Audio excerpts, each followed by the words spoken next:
सुरक्षित हैं, स्वस्थ हैं, ऐसे मैं भगवान से प्रार्थना करता हूँ। ये अच्छी शुरू की है भारत और फेसबुक का भी तहे दिल से धन्यवाद करता हूँ। संबित जी, आज देश के 130 करोड़ लोगों को गर्व है कि इस देश ने पूरे विश्व में एक नया मॉडल कोरोना वायरस की लड़ाई लड़ने का। मैं समझता हूं प्रधान मोदी जी की उन्होंने बहुत लिया कि आगे चल के कोरोना वायरस भयानक महामारी बन जाएगी और बहुत ज्यादा तकलीफ पूरे विश्व में आने जा रही। मैं समझता हूं भारत ही एक ऐसा देश होगा जिसमें मात्र 500 केस थे और बीमारी की बस शुरुआत ही हुई थी और प्रधानमंत्री जी के ध्यान में आया कि हमने इसकी चेन को पनपने नहीं देना है।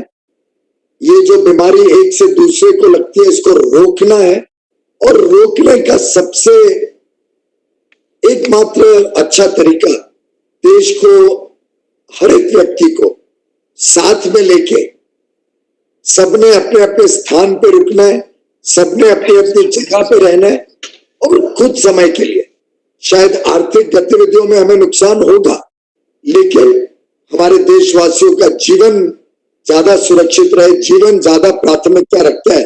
ये इनकी दिल की तमन्ना को उजागर करते हुए पहले तो 22 मार्च को जब सभी ने जनता कर्फ्यू किया, सफल कर्फ्यू था, स्वेच्छा से लोगों ने कर्फ्यू किया और उसी दिन ये आवाज उठी कि शायद देश हित में होगा कि इसको आगे बढ़ाया जाए।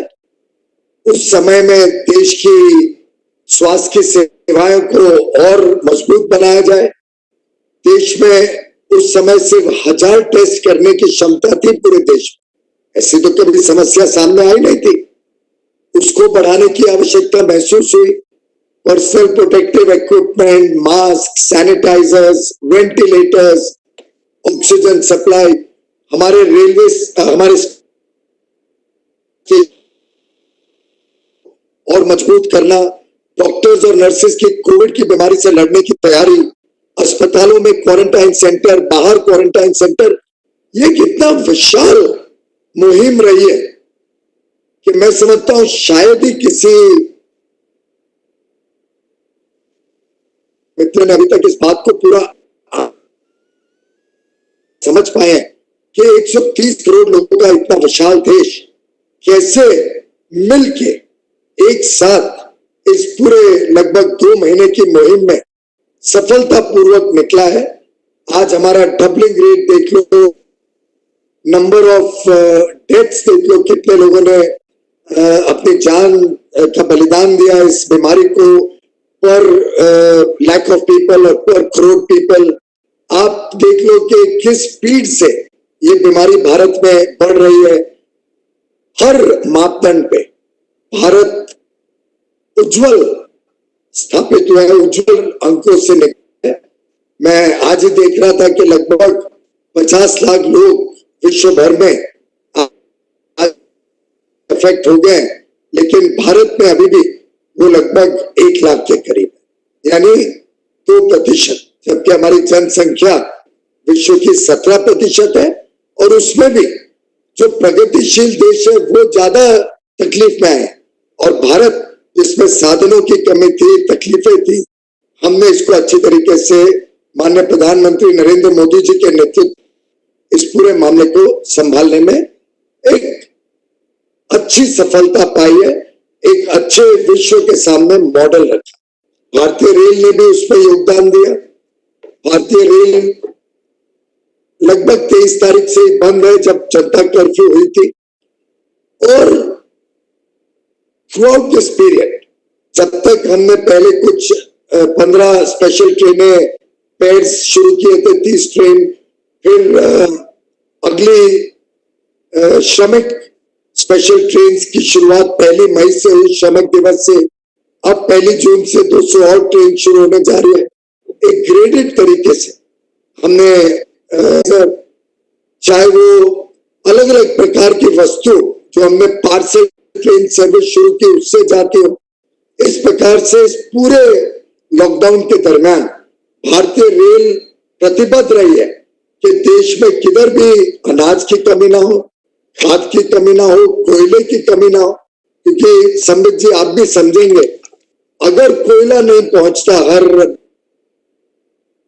बिजली के इस कठिन समय में, अगर बिजली नहीं रहती देश में तो बिजली भी जाती, 2 दिन बाद पानी भी खत्म हो जाता, पानी के पंपिंग स्टेशन नहीं चल पाते और ये समस्या कितनी गंभीर हो सकती। तो मैं समझता हूं माननीय प्रधानमंत्री जी ने जिस समझदारी से पूरा इस समय देश को नेतृत्व दिया, जो उनका विजन था कि देश इस महामारी से सफलतापूर्वक निकले, इसका एक बहुत अच्छा प्रतिसाद पूरे देश में आज सबने देखा, अनुभव किया और उसका आशीर्वाद मुझे पूरा विश्वास है देश के 130 करोड़ लोग 100% प्रधानमंत्री नरेंद्र मोदी जी की दूरदर्शिता को दे। जी बहुत बहुत धन्यवाद, आपने विस्तार से और बहुत डिटेल से इस प्रकार से सप्लाई चेन को रेलवेज ने इस दौरान ये 2 महीने में मेंटेन रखा, आपने समझाया। और खास करके मैं कहना चाहूंगा जो आपने फूड ग्रेन के बारे में कहा कि किस प्रकार खाद्यान्न देश के भिन्न भिन्न भागों में पहुंचाया गया, और कोयला, ये बात हम आज तक जानते नहीं थे। ये थैंक यू, आपने हमें ये बताया कि कोयला भी पहुंचाया गया, जिससे कि आज जो बिजली है और जो पानी हमारे घर तक पहुंचा वो मुहैया एक तरह से रेलवे ने कराया है। दूसरी बात है, मैं तो एक बहुत पॉजिटिव न्यूज भी पढ़ रहा था, मुझे याद है 24 अप्रैल के आसपास, क्योंकि मैं उड़ीसा का हूं, वहां एक ऑटिस्टिक चाइल्ड के लिए, भुवनेश्वर में एक ऑटिस्टिक चाइल्ड था, उसको कैमल मिल्क की आवश्यकता थी, और कैसे इंडियन रेलवे भी राजस्थान से कैमल मिल्क उड़ीसा के भुवनेश्वर तक 2 दिन में पहुंचाया। ये जो संवेदनशीलता आप लोगों ने दिखाया है, ये वाकई बहुत बड़ी बात है। दूसरी बात, चूंकि मैं डॉक्टर भी हूं और मैंने बहुत इंडियन रेलवेज का जो कॉन्ट्रीब्यूशन टूवर्ड्स आइसोलेशन वार्ड्स, जो आप लोग कोचेस को कन्वर्ट करके बना रहे हैं, ये अपने आप में बहुत ही एक रोचक प्रश्न बनता है, और बहुत ही मुझे लगता है सब लोगों की जानने की इच्छा है कि आप कैसे बना रहे हैं। प्लीज इस पे भी कुछ बताइए कि आइसोलेशन वार्ड कैसे बना रहे हैं। वास्तव में ये कल्पना भी, एक दिन मैं सुबह सुबह घर पे था, तब माननीय प्रधानमंत्री श्री नरेंद्र मोदी जी का फोन आया और उन्होंने ये कल्पना सामने रखी कि क्या रेलवे के डब्बे जरूरत पड़ने पे क्वारंटाइन वार्ड, आइसोलेशन वार्ड बन सकते हैं। और ईमानदारी से हमने तो कभी सोचा भी नहीं था इस दिशा में कि रेलवे के डब्बे भी इस कोविड की लड़ाई में कोई मेडिकल भूमिका अदा कर पाएंगे।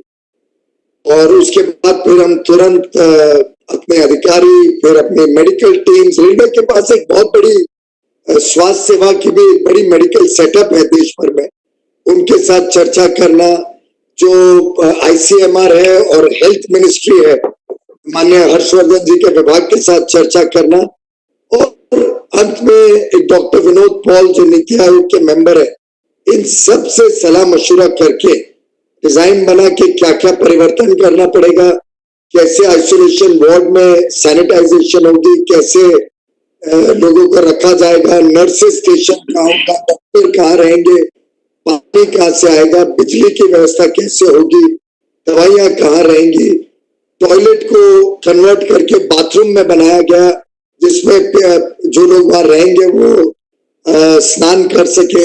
एक प्रकार से एक पूरा डिजाइन प्रोटोकॉल सहित तय हुआ। हमने 5000 ऐसे कोचेस तैयार किए जो पूरे हेल्थ के प्रोटोकॉल्स के हिसाब से बने थे। ये लॉकडाउन की कामयाबी का एक प्रतीक है कि अभी तक इन क्वारंटाइन कोचेस को हमें मेडिकल यूज के लिए नहीं लेना पड़ा है। ये अपने आप में इस पूरे मुहिम की सफलता भी बताती है कि कैसे देश ने इसको संभाल के भी रखा, पर साथ साथ में आगे के लिए तैयारी भी करी कि अगर आगे जरूरत पड़े तो ये हमारे पास उपलब्ध हो। मैं इस मौके पे प्रधानमंत्री जी का भी धन्यवाद दूंगा कि उन्होंने ऐसे समय समय पे नए नए आइडियाज देके हम सबको इस महामारी के खिलाफ लड़ने के लिए प्रोत्साहित किया, हमें दिशा दिखाई। और साथ ही साथ मैं रेलवे के सभी कर्मचारियों को, हर एक ने अपना अपना योगदान दिया है, चाहे वो फ्रेट ट्रेन चलानी हो, चाहे श्रमिक स्पेशल चलानी हो, बड़े संवेदनशील तरीके से, बड़े अपने आप को systematically social distancing norms, health protocol सबको संभालते हुए इस पूरे 20 दिन में आज 2050 श्रमिक ट्रेनें लगभग 30 लाख हमारे प्रवासी मजदूरों को अपने अपने घरों तक पहुंचाने में सफल हुई है। उल्टे ये यात्रा भी एक काफी चुनौतीपूर्ण यात्रा रही। मुझे याद है 1 मई को 4 ट्रेनें चली थी जिसमें 5000 श्रमिक मजदूर, प्रवासी मजदूर अपने अपने घर गए थे। आज जब मैं कल की रिपोर्ट अपने सामने देखता हूं तो कल 20 तारीख को 279 ट्रेनें चली हैं जिसमें लगभग 5 लाख प्रवासी मजदूर हो, अपने युवा स्टूडेंट्स हो, विद्यार्थी हो, कोई फंसे हुए तो पर्यटक हो, ऐसे जो लोग अपने अपने घरों से बाहर थे उनको अपने घर पहुंचाने का काम। तो ये सफर 5000 से शुरू होकर 5 लाख लोगों तक अपने घर पहुंचाने की अपने आप में काफी चुनौतीपूर्ण भी रही, लेकिन इसमें रेलवे के हर व्यक्ति ने अपना अपना योगदान दिया। समय समय पे माननीय प्रधानमंत्री, माननीय गृह मंत्री, माननीय स्वास्थ्य मंत्री, सबकी हमें मदद मिलती रही।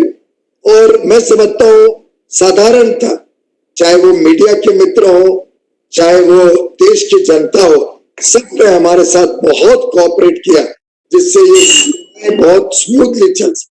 पीयूष जी, आपने जो रेलवे क्वारंटाइन कोचेस बनाने की बात कही है, ये जान के बड़ा आश्चर्य भी लगा और अच्छा भी लगा। देखिए, प्रधानमंत्री जी ने इसके विषय में आपको फोन किया, इतना बड़ा इनोवेटिव आइडिया प्रधानमंत्री जी ने फ्लोट किया, ये इसके लिए प्रधानमंत्री वाकई बधाई के पात्र हैं और हम सब उनको बहुत बधाई देते हैं। दूसरी बात पीयूष जी, मेरे पास एक शेर व शायरी लिखा हुआ है ट्रेन के लिए। आज की परिस्थिति के ऊपर मैं आपको सुनाता हूँ। रेलगाड़ी सी तेरे शहर से गुजरूं, रेलगाड़ी सी तेरे शहर से गुजरूं, तू बंद फाटक पे इंतजार करे, 5-7 मिनट ही सही तू सब छोड़ मेरा दीदार करे। पीयूष जी, आज हर कोई चाहता है कि वो रेलवे का दीदार करे। हर बच्चों, माइग्रेंट लेबर हमारे भाई बहन हैं, वो इंतजार करते हैं कि रेल किस प्रकार श्रमिक एक्सप्रेस के माध्यम से उनको हेल्प कर रही है, उनको घर पहुंचा रही है। अभी आपने आंकड़े भी रखे हैं, मैं जरा डिटेल में जानना चाहता हूं क्योंकि बहुत सारे स्टेट्स के लोग आपको सुन रहे हैं अभी, कि इसमें स्टेट वाइज क्या डिस्टिंक्शन है, कौन से स्टेट कितने ट्रेन्स को वो अपने यहाँ आने दे रही है, कितने स्टेट्स अच्छा कर रही हैं, कौन स्टेट ठीक नहीं कर रही हैं, उनको प्रोत्साहित होना चाहिए, ये जरा आप देश की जनता को बताइए।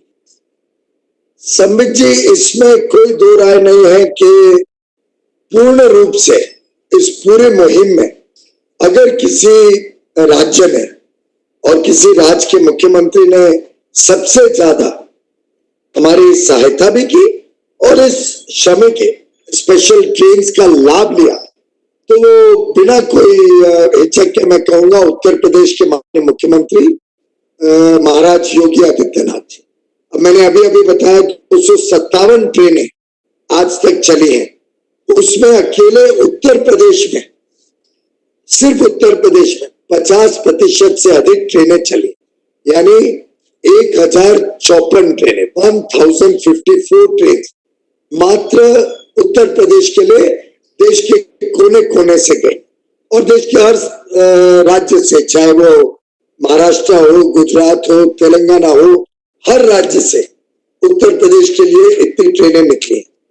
और जो राज्यों ने हमें सहायता दी, जिन्होंने इसका लाभ लिया, उसमें बिहार ने लगभग 1/4 ट्रेनें बिहार ने ली, 562 ट्रेनें, मध्य प्रदेश ने 108 ट्रेनें ली है।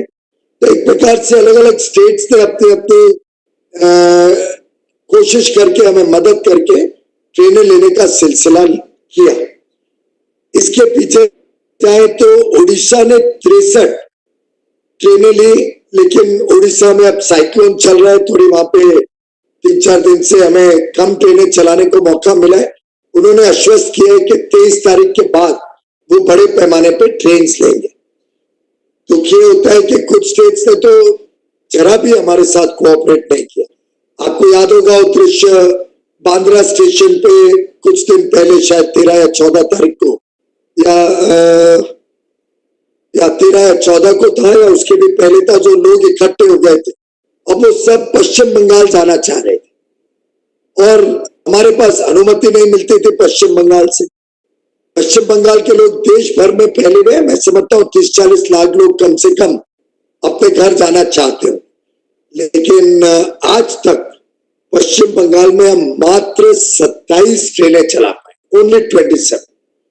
आपको याद होगा 8 या 9 तारीख तक तो मात्र 2 ट्रेनें गई थी, एक अजमेर शरीफ से, एक एर्नाकुलम से।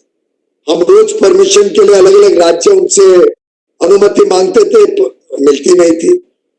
माननीय गृह मंत्री ने उनको पत्र लिखा, उसके बाद भी 8 ट्रेनों की सूची मिली, पर 4-5 दिन तक उसमें से भी सिर्फ 5 ट्रेनें ली गई। बाद में जब मैंने विषय को उजागर किया कि देश भर से लोग कंप्लेन कर रहे हैं, मेरे होम स्टेट महाराष्ट्र से बहुत सारे लोग आना चाह रहे थे पश्चिम बंगाल, वो लोग दिन रात मुझे फोन करते थे। तब पश्चिम बंगाल ने 104 ट्रेनों की सूची दी, जो उस दिन से लेके यानी 14 या 15 मई से लेके 15 जून यानी 30 दिन में मात्र 104 ट्रेनों की सूची। आप कल्पना लगाइए, अगर 1,70,000 लोग 30 दिन में आप भेजोगे, जबकि जाना चाहते हैं 30 लाख, तो हमारे प्रवासी मजदूर भाई बहन करेंगे क्या? स्वाभाविक रूप से परेशान हो। इसी प्रकार से झारखंड एक बड़ा राज्य है जिसके लोग देश भर में फैले हुए हैं, काम करने जाते हैं। मैंने पहले भी ये बात रखी थी, आज तक झारखंड में हम 96 ट्रेन दे पाए, 96। मैं समझता हूं और बहुत स्कोप है कि वहां पे बढ़ाया जा सकता है। तो ऐसे अलग अलग राज्यों ने मुझे लगता है कि कम ज्यादा सपोर्ट किया। अब राजस्थान है, राजस्थान में मुंबई अकेले से कितने लोग जाना चाहते, लेकिन हमें परमिशन नहीं मिलती थी। राजस्थान में 35 ही ट्रेन जा पाए। तो अलग अलग राज्यों से मैं समझता हूं सहयोग भी मिला, कुछ राज्यों से नहीं भी मिला, पर मैं इसको राजनीति में ना डालते हुए सभी से अपेक्षा करूंगा कि जल्द से जल्द अब वो अपने लोगों को अपने घर आने दे, हमें ट्रेन चला के उनको पहुंचाने दे। जैसे मैंने बताया, हमने 5,000 से 5 लाख का सफर तय कर दिया रोजाना जो प्रवासी जाते हैं श्रमिक ट्रेनों से। हम चाहते हैं और बढ़े। आज के लिए मैंने कहा 300 से अधिक ट्रेनें चले, कल 350 ट्रेनें चले। हमारी तरफ से पूरी सहायता हर राज्य को हम दे रहे हैं कि वो ज्यादा से ज्यादा ट्रेनें लें और ज्यादा से ज्यादा अपने प्रवासियों को अपने घर आने के लिए सहूलियत दें। मैं समझता हूं कि भेजने वाले राज्यों में भी कुछ राज्यों ने बहुत मेहनत की, बहुत पहल की। मैं गुजरात के मुख्यमंत्री विजय भाई रूपानी को धन्यवाद दूंगा। गुजरात अकेले से लगभग 636 ट्रेनें जा पाई, 636। वो फटाफट लिस्टें बनाते थे, फटाफट एप्लीकेशन करते थे, राज्यों से बात करते थे, चर्चा करते थे, परमिशन ले लेते थे। तो जो राज्य प्रोएक्टिव रहे, जिन्होंने प्रोएक्टिवली राज्यों के साथ संपर्क बना के परमिशन ली, वो अपने प्रवासी मजदूर को अपने घर शांतिपूर्ण सुविधापूर्ण पहुंचा पाए। बड़े डिटेल से पूरे राज्यवार कितनी कितनी ट्रेन राज्यों ने मंगाया था वो डिटेल रखा है, मगर इसमें ये जो राज्यवार आपने भी डिटेल रखा है, इसमें बहुत चौंका देने वाले विषय सामने आए। कहा तो उत्तर प्रदेश में 1054 ट्रेन उत्तर प्रदेश ने अपने लोगों के लिए भिन्न भिन्न राज्यों से मंगाए। वहीं वेस्ट बंगाल में जिस प्रकार से मात्र 27 ट्रेन दिख रहे हैं, ये अपने आप में कहीं ना कहीं एक सवाल खड़ा करता है। हम भी राजनीति नहीं करना चाहते हैं और आज तो खैर मैं राजनीतिक रोल में हूं भी नहीं, मगर मैं ये कहना चाहूंगा जरूर, इस इंटरव्यू के माध्यम से बहुत सारी सच सामने आई है। चाहे वो उत्तर प्रदेश हो, चाहे बिहार की सरकार हो, गुजरात की सरकार हो, ये सब धन्यवाद के भागी हैं। इन्होंने अपने अपने मजदूरों की बहुत चिंता की है। दूसरी बात है पीयूष जी, जैसा कि अभी मालूम पड़ा है, हम आपके ट्विटर हैंडल को भी फॉलो कर रहे थे और रेलवे मंत्रालय ने भी कहा है कि जून 1 तारीख से शायद 200 नॉन एसी ट्रेन चालू होंगी। आप जरा उसके बारे में भी विस्तार से बताएंगे तो बहुत सारे लोग जो पलक पावड़े बिछा करके इंतजार कर रहे हैं अपने घर जाने के लिए, उनके लिए सहूलियत होगी। आदरणीय पीयूष जी। धन्यवाद संबित जी। मैं समझता हूँ समय आ गया देश को सामान्य स्थिति की ओर लेके जाने का। इस दिशा में हमने पहल की थी और 1 जून से अब लगभग 200 ट्रेनें जो देश के भिन्न भिन्न राज्यों से अलग अलग जगह, तो एक प्रकार से cross country 200 non AC train की सूची कल जारी कर दी गई है। उसकी बुकिंग आज सुबह 10 बजे से प्रोग्रेसिवली बढ़ाते जा रहे हैं। अब लगभग 75 ट्रेनों की बुकिंग शुरू हो गई है और ट्रेनें जोड़ते जाएंगे। जो नॉर्थ की तरफ जाती है, नॉर्थ ईस्ट की तरफ जाती है, पश्चिम बंगाल, उड़ीसा और वहां से गुजरते हुए आगे नॉर्थ ईस्ट में जाती है, उन ट्रेनों की बुकिंग हमने शुरू नहीं की है क्योंकि हम चाहते हैं कि वहां थोड़ी स्थिति सामान्य हो जाए, वहां के लोगों को इंटरनेट की सुविधा रिस्टोर हो जाए, उसके बाद वहां की बुकिंग शुरू करेंगे। साथ ही साथ अभी तो ये ऑनलाइन बुकिंग शुरू की है। अगले चरण में जो कॉमन सर्विस सेंटर्स हैं देश भर में अलग अलग जगह पे लगभग 1,70,000 कॉमन सर्विस सेंटर्स रेलवे की बुकिंग करते हैं। कल तक हम उन सब में भी बुकिंग शुरू कर देंगे। एक सेवा के रूप में वो बुकिंग करेंगे अपने यात्रियों की, और एक 2-3 दिन बाद जो काउंटर्स हैं अलग अलग स्टेशन, मेन स्टेशन पे काउंटर्स भी शुरू करेंगे। उसको हम जांच रहे हैं कि स्थिति स्टेशनों पे बिगड़े ना, कोई भीड़ ना इकट्ठी हो जाए, उसके लिए उसका प्रोटोकॉल बना के और किन किन स्टेशनों में ये काउंटर बुकिंग की सुविधा दे सकते हैं, ये अभी स्टडी हो रहा है पूरे विभाग में।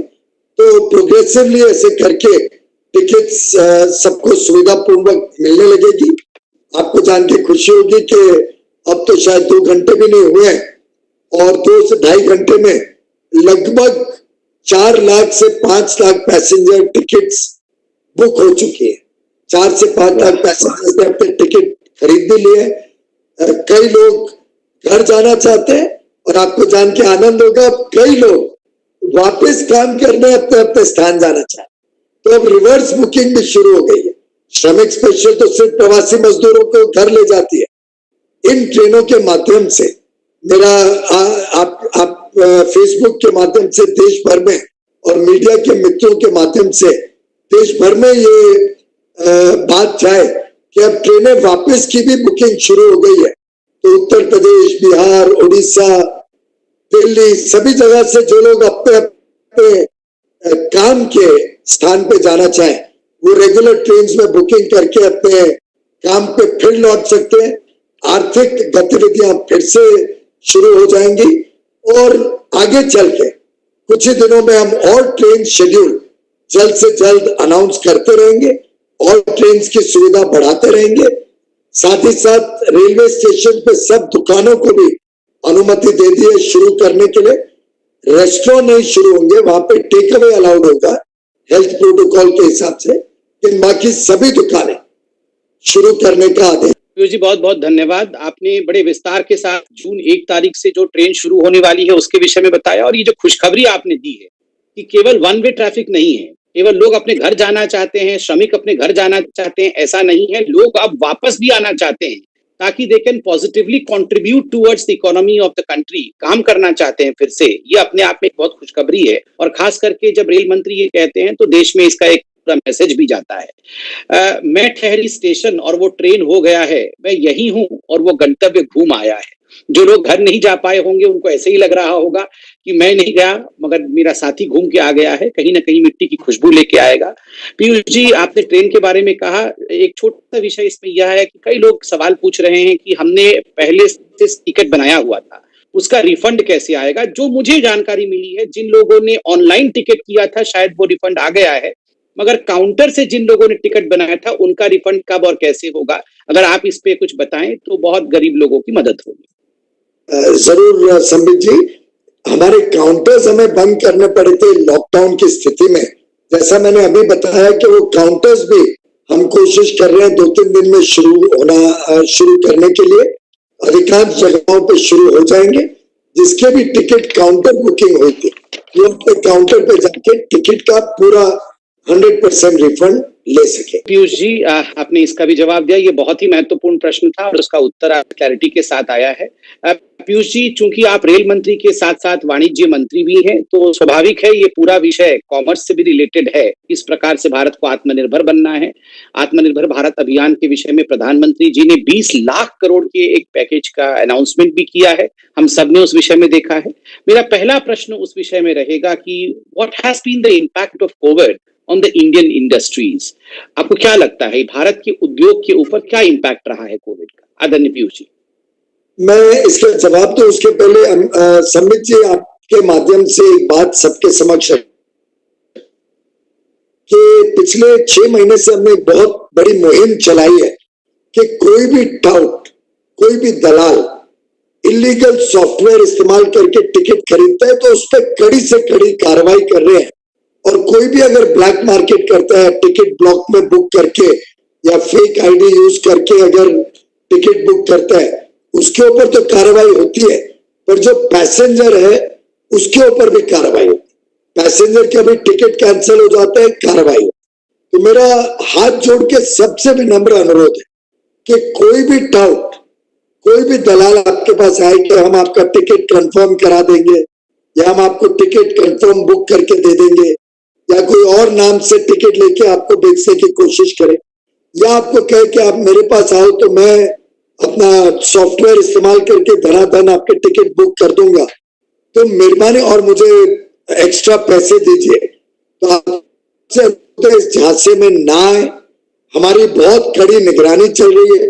हम ऑनलाइन सिस्टम पे भी बहुत निगरानी रख रहे हैं देखने के लिए कि कोई ऐसे टिकट्स बुकिंग में सॉफ्टवेयर के माध्यम से कोई करता है तो उसमें टाउट्स के ऊपर भी कड़ी कार्रवाई और पैसेंजर को भी नुकसान होता है। तो मेरा सभी से अनुरोध है कि कोई दलालों के झांसे में ना आए और उल्टे आपको कोई अप्रोच करे कि फलाने व्यक्ति ने कहा कि मैं टिकट, या फलाने एजेंट ने कहा मैं टिकट बुक कर सकता हूं, तो कृपया करके कंप्लेन करें।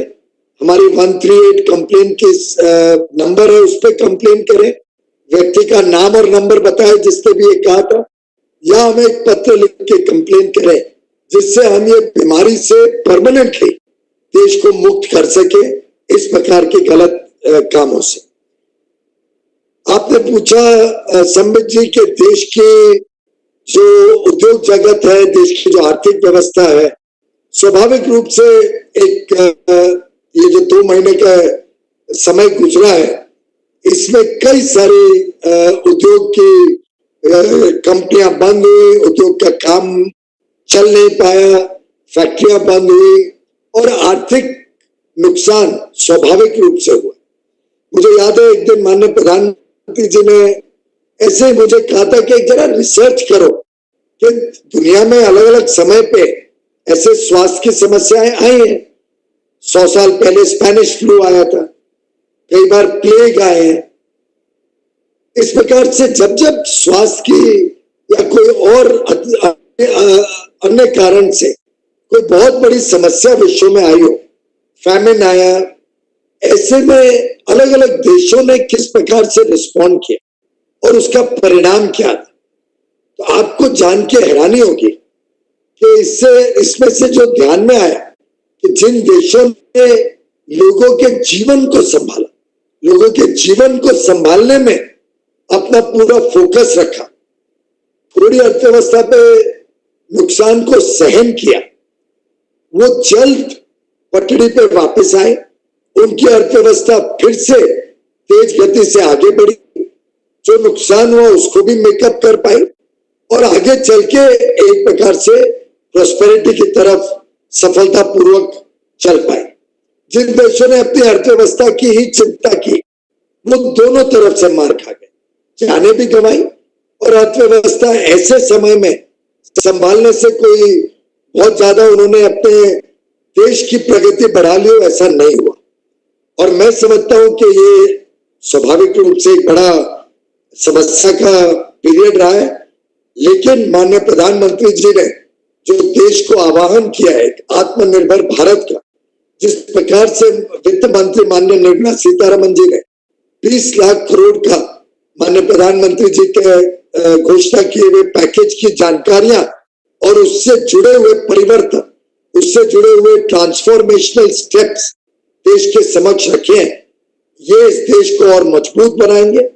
देश के छोटे बड़े उद्योग जल्दी से इस समय से निकल के आगे ग्रो करेंगे। गुणवत्तापूर्वक अच्छा सामान देश में बने, बड़े पैमाने पे बने, देश की जरूरतों को पूरा करे।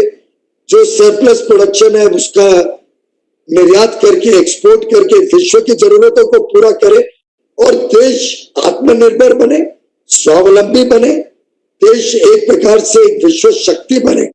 ये जो कल्पना माननीय प्रधानमंत्री जी ने रखी है, इसमें मुझे पूरा विश्वास है।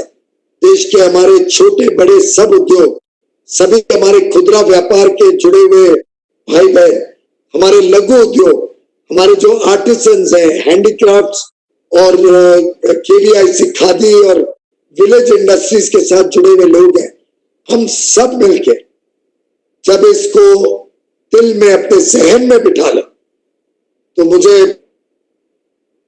देश के 130 करोड़ की जनता और हमारे उद्यमी, हमारे उद्योजक, हमारे व्यापारी, सरकार, राज्य सरकारें सब मिलके इस भारत को बहुत तेजी से इस तकलीफ से भी निकाल पाएगी और तेजी से हम आगे प्रगति। Bharat package as well. Piyush ji, 2-3 बातें जो बहुत महत्वपूर्ण है और मुझे लगता है मुझे दोबारा रिपीट करना चाहिए और एक फर्म वॉइस के साथ रिपीट करना चाहिए ताकि हमारे मजदूर भाई और गरीब खास करके सुन सके। रेल मंत्री पीयूष गोयल जी ने बिल्कुल सावधान रहने के लिए कहा है कि कोई भी मिडिलमैन, कोई भी दलाल, कोई भी टाउट, उससे सावधान रहना है जो आपको ठग करके, आपके पैसे को लूट करके आपको ये झांसा देता है कि वो टिकट बना देगा आपके लिए। बिल्कुल उससे सावधान रहना है और 138 पे कंप्लेंट करके रेलवे को सूचित भी करना है। अगर ऐसा कोई व्यक्ति आता है या लिखित रूप से आप कंप्लेंट करें, पैनी निगाह के साथ। ये सरकार बिल्कुल अलग है, ये सरकार न खाएगी न खाने देगी और जो बिचौलिए हैं, बिचौलियों का दिन लद चुका है। ये पहले की सरकार नहीं है जहां मिडिलमैन और बिचौलिए महत्वपूर्ण थे, यहाँ डीबीटी के माध्यम से करोड़ों करोड़ रुपए लोगों के खाते तक पहुंच रहा है। पीयूष जी ने ये कहा है कि सावधान रहना है। नंबर 2 बात, पीयूष जी ने एक बहुत बड़ी बात कही। उन्होंने कहा है कि जो प्रधानमंत्री का सेंटिमेंट है, जान भी और जहान भी दोनों को लेके चलना है। जान चले जाए मगर जहान बची रहे, ऐसा करने से भविष्य में देश नीचे जाएगा। और केवल जान की चिंता करे, जहान की चिंता ना करे तो ये इकोनॉमिकली घातक होगा। तो दोनों के बीच में बैलेंस बना के कैसे चलना है, यह देश कर रहा है और बखूबी कर रहा है। लोकल के लिए वोकल, इस विषय में भी पीयूष जी ने बताया। पीयूष जी, अब थोड़ा सा हम आखिरी की तरफ बढ़ रहे हैं। हम जानना चाहेंगे what are those commodities and which are the sectors in the commerce field which the country would be focusing more on when the economic activities resume full swing? वो कौन सी ऐसी इकाइयां हैं जिस पर आप लोगों का खास ध्यान रहेगा और वो बहुत बड़े कंट्रीब्यूटर बनेंगे आने वाले समय? पीयूष जी। सम्मित जी, ये एक ऐसा विषय है जो माननीय प्रधानमंत्री जी कोविड के पहले से इस विषय के ऊपर काफी चिंता कर रहे थे कि ऐसी क्या वजह है कि भारत में over a period of time अपनी अच्छी जो देश में बनने वाली वस्तुएं हैं वो भी आस्ते आस्ते भारत में विदेश से आने शुरू हो गए। और हमने लगभग 6-8 महीने से इस पे काफी गंभीरता से काम किया, इस पे काफी अध्ययन किया, काफी इंडस्ट्रीज के साथ चर्चा करके आइडेंटिफाई किए कि ऐसे कौन से सेक्टर्स हैं जो आगे चल के भारत को आत्मनिर्भर भी बनाएंगे और एक विश्व शक्ति भी बनाएंगे। और आपको जान के खुशी होगी कि ऐसे कई सेक्टर्स उभर रहे हैं जिसमें भारत की कंपेटिटिव एडवांटेज या हमारी कंपैरेटिव एडवांटेज दूसरे देशों के साथ जब हम उसको कंपेयर करते हैं तो कंपैरेटिवली भारत एक अच्छा प्रोडक्शन सेंटर बन सकता है। ऐसे कई वस्तु सामने आते हैं। ऐसे शुरुआत में हमने 12 सेक्टर्स को आइडेंटिफाई किया, जो 12 सेक्टर्स में भारत एक प्रकार से आत्मनिर्भर तो बनेगा ही, लेकिन एक विश्व का सप्लायर बन सकता है, विश्व की सप्लाई चेन्स में एक अहम भूमिका बना सकता है। उन 12 सेक्टर्स की अगर मैं आपको बताऊं तो फूड प्रोसेसिंग, भारत में आज हम फूड सिक्योर है। भारत में आज जो अनाज हमारे बनाते हैं, आज जो फल फूल जिस प्रकार से हॉर्टिकल्चर में प्रगति हुई है, जिस प्रकार से फिशरीज, एनिमल हस्बेंड्री, पोल्ट्री, इन सब चीजों में प्रगति हुई है। फूड प्रोसेसिंग ऐसा सेक्टर है कि हम गुणवत्ता के साथ अच्छा ब्रांडेड पैकेज फूड देश में भी और पूरे विश्व में उपलब्ध करा सकते हैं। इसी के साथ साथ अगर जुड़ा हुआ एक देखें तो मैं समझता हूं कि जो हमारा ऑर्गेनिक फार्मिंग के माध्यम से निकला हुआ प्रोड्यूस होता है, उसकी भी आज विश्व में बहुत बड़ी डिमांड है। तो अगर हमारे किसान ऑर्गेनिक फार्मिंग की तरफ जाते हैं, अगर हमारे किसान मेज कॉर्न और ज्यादा बनाते हैं, जिससे लोगों की खाद्य सुरक्षा भी होगी, खान पान की सुरक्षा भी होगी, पर हम इथेनॉल भी बना सकेंगे और इथेनॉल बना के आगे चल के ऑयल को रिप्लेस कर सकेंगे, क्रूड ऑयल इंपोर्ट कम करेंगे, आत्मनिर्भर बनेंगे। ऐसे ही लोहा, आज हम 100 मिलियन टन लोहा स्टील के प्रोडक्ट्स देश में बनाते हैं, क्यों ना हम कोशिश करें ये 300 मिलियन टन, 3 गुना इसको करने के लिए आगे बढ़े, हाई क्वालिटी स्टील्स भारत में बने। और इसी के साथ जुड़ी हुई है एल्यूमिनियम और कॉपर इंडस्ट्री।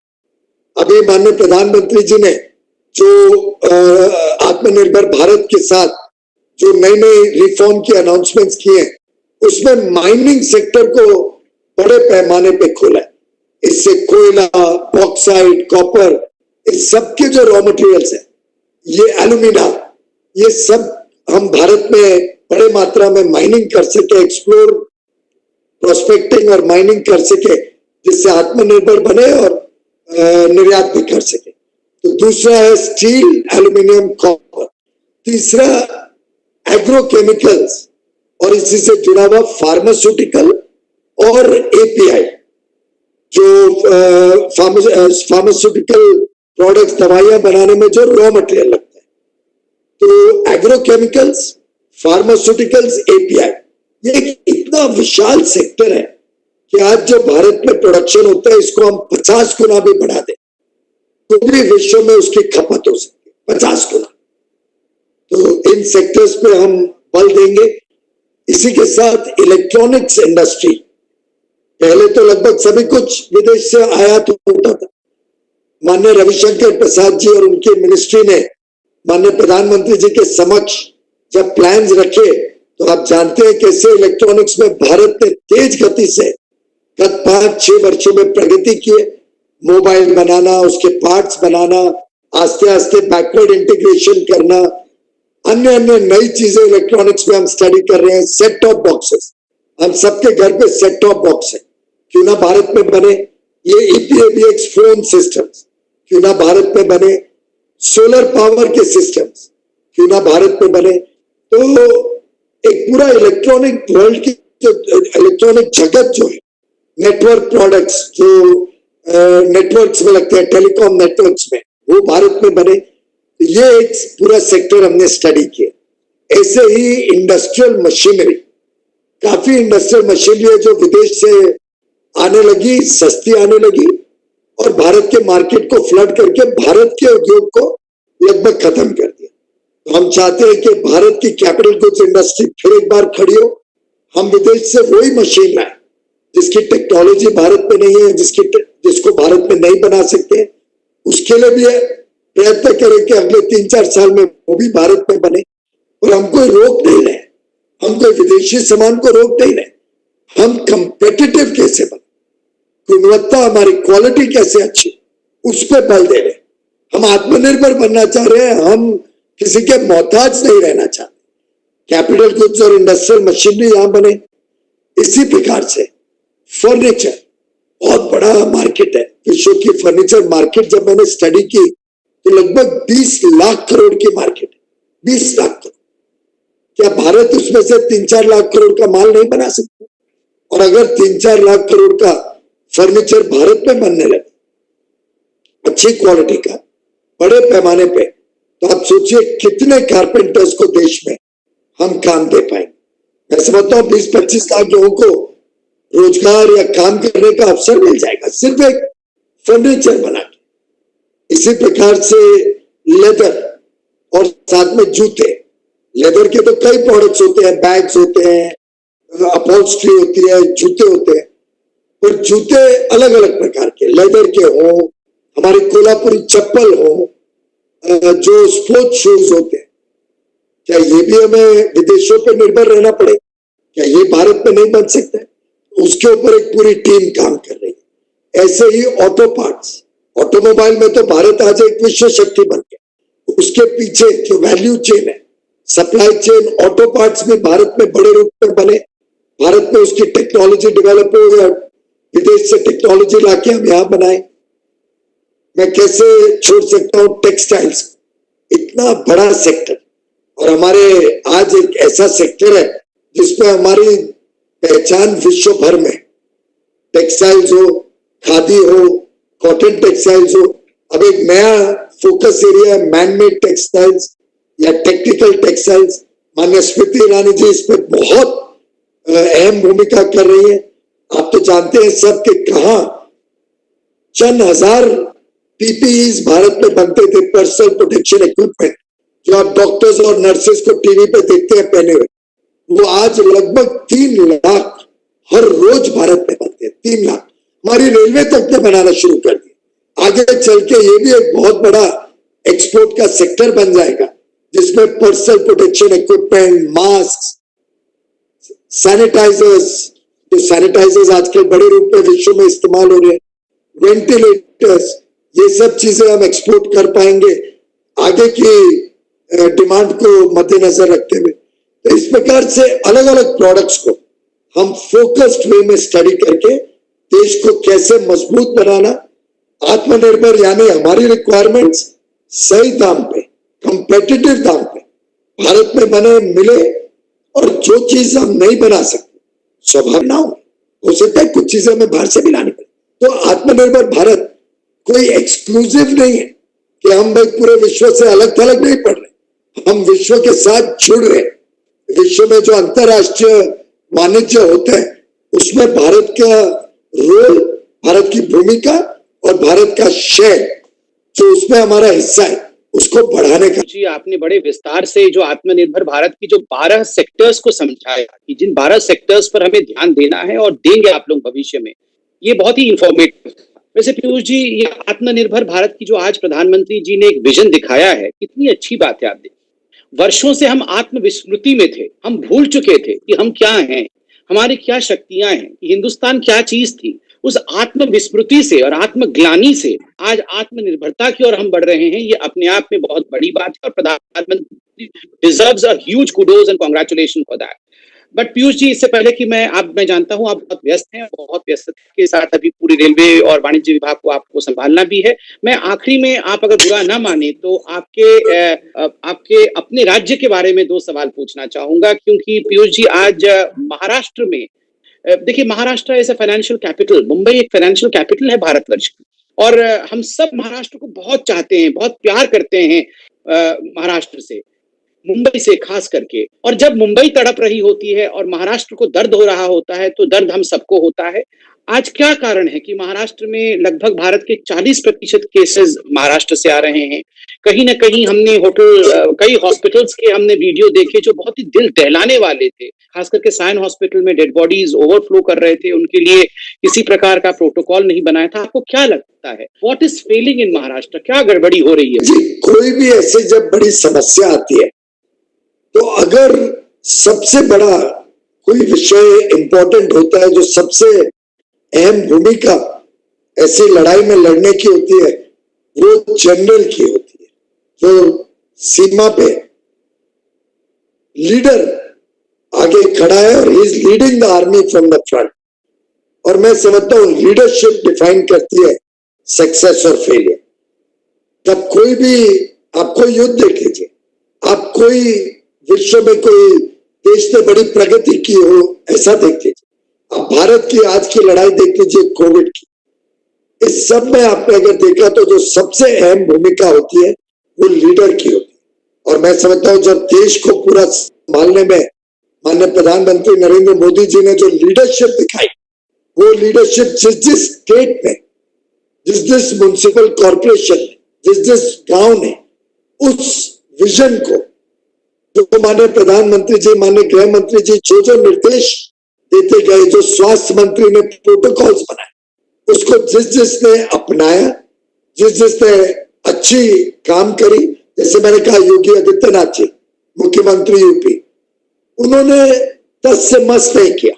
जो हेल्थ का प्रोटोकॉल गया, जो होम मिनिस्ट्री गाइडलाइन है, उसको पूर्णतः अक्षर लास्ट वर्ड तक उसको फॉलो किया। लेकिन कुछ राज्यों में शायद उसमें कमी पड़ गई, और मैं समझता हूं अभी भी देर नहीं हुई है। अगर leadership leads from the front, अगर लीडरशिप सामने आके एक एक विषय की गंभीरता से देखे, एक एक विषय के ऊपर चिंता करे, एक एक विषय के ऊपर निर्णय तेजी से ले, कहां प्रॉब्लम है, कहां समस्या है, उस पर सोच समझी हुई नीतियों को अपनाए, तो मैं समझता हूं अभी भी महाराष्ट्र की स्थिति सुधर सकती है। शायद वहां पे जरूरत है कि वहां की आज की लीडरशिप और लोगों को इन्वॉल्व करे, एक्सपर्ट्स को इन्वॉल्व करे। हमारी विपक्षी पार्टी ने भी पूरी सहयोग का कमिटमेंट दिया। कोई राजनीति किसी प्रकार से कोई नहीं करना चाहता। मेरा तो होम स्टेट है, लगातार दिन में 6-8 बार मैं चर्चा करता हूं वहां के जो नोडल ऑफिसर है उनसे स्वयं, टू मेक श्योर कि उनको गाड़ियां मिले, उनके प्रवासी भारत लोगों को, मजदूरों को भेजा जा सके। लेकिन ये आप सोचिए ये क्यों ऐसा हुआ कि सबसे ज्यादा जब भी स्टेशन पे आपने भीड़ देखी तो मुंबई में क्यों हुई? ऐसा क्या हुआ कि ज्यादा से ज्यादा लोग मुंबई और उसके आसपास से चल के निकलने लगे? ये क्या मजबूरी थी? क्या जो लोग वहां प्रवासी मजदूर थे उनके कैंप में सुविधा कम पड़ गई, या वो ओवरवेल्म हो गए, संभाल नहीं पाए उसको?